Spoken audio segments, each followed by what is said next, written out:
పవన్ కళ్యాణ్ సతీమణి అన్నా లెజినోవాపై ట్రోల్స్ చేస్తున్న వారి దుమ్ము దులిపారు కాంగ్రెస్ ఎమ్మెల్సీ విజయశాంతి. లెజినోవా తిరుమల యాత్రపై జరుగుతున్న ట్రోల్స్ ను ఎమ్మెల్సీ విజయశాంతి తీవ్రంగా ఖండించారు. విదేశీ మహిళ వేరే మతం అయినప్పటికీ హిందూ ధర్మాన్ని విశ్వసించిన లెజినోవాపై కామెంట్స్ ట్రోల్స్ చేయడం అత్యంత అసమంజసం అంటూ ఆగ్రహం వ్యక్తం చేశారు. దేవుడిపై విశ్వాసంతో వెంకటేశ్వర స్వామి వారిని దర్శించుకుని తలనీలాలిచ్చి అన్నదానం ట్రస్ట్ కు విరాళం సమర్పించి సేవ చేశారని కొనియాడారు. హిందూ సంప్రదాయాన్ని గౌరవించిన అన్నా లెజినోవాపై ట్రోల్ చేయడం ఎంతవరకు కరెక్ట్ అని ప్రశ్నించారు. ఏపీ డిప్యూటీ సీఎం సతీమణి అన్నా లెజినోవా తిరుమలలో పర్యటించారు.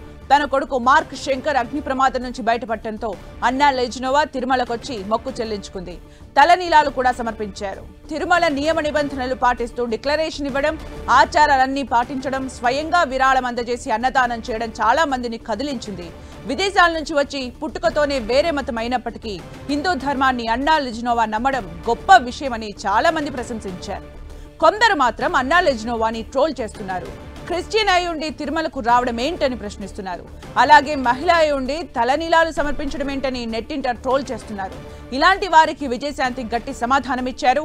అయితే తోటి మహిళకు విజయశాంతి సపోర్ట్ చేయడం గొప్ప విషయమని విజయశాంతిపై కొనియాడుతున్నారు.